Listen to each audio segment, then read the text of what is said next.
అలా ఈవినింగ్ టైంలో ఖాళీకి కూర్చొని ఉంటే మా చెల్లె నా పక్కన కూర్చొని కోన్ పెట్టేవాళ్ళు లేరని తెగ ఫీల్ అయిపోతుంది.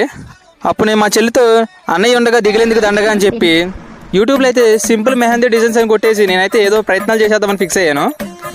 ఏదో పెద్ద ఆర్టిస్ట్ లాగా ఈ మెహందీ అయితే తీసుకుని ఈ మెహందీ పెట్టడం అయితే స్టార్ట్ చేస్తాను. ఏదో పిచ్చి డిజైన్ అయితే ఏదో లాగా వెనకాల అయితే 2 డిజైన్లు అయితే వేస్తాను. యాప్లో మా అమ్మ వచ్చి నా కొడుకు కోన్ కూడా పెడుతున్నాడు అని కొంచెం కామెడీగా అయితే చేసింది. మనమేమో మళ్ళీ ఓవర్ యాక్టింగ్ చేసుకుంటూ మామూలుగా ఉండదు మరి నీకు కూడా పెడతా అని చెప్పి మా అమ్మ చేయి కూడా తీసుకున్నాను. మా అమ్మ హ్యాండ్ తీసుకుని ఏదో డిజైన్ అయితే వేస్తాను. అది చూసి సింపుల్గా మా అమ్మ అయితే ఒకటే మాట అంది, ఇదేంట్రా కొంగలు కట్టు ఉందండి.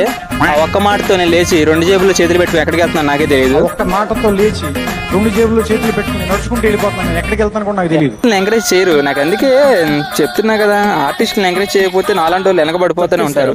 అయినా సరే నేను తగ్గేదేలే. మళ్ళీ నెక్స్ట్ టైం మెహందీ పెట్టేటప్పుడు నన్నే పిలవండి అని చెప్పి అయితే పక్కకు వచ్చేసాను. Thank you for watching. Subscribe.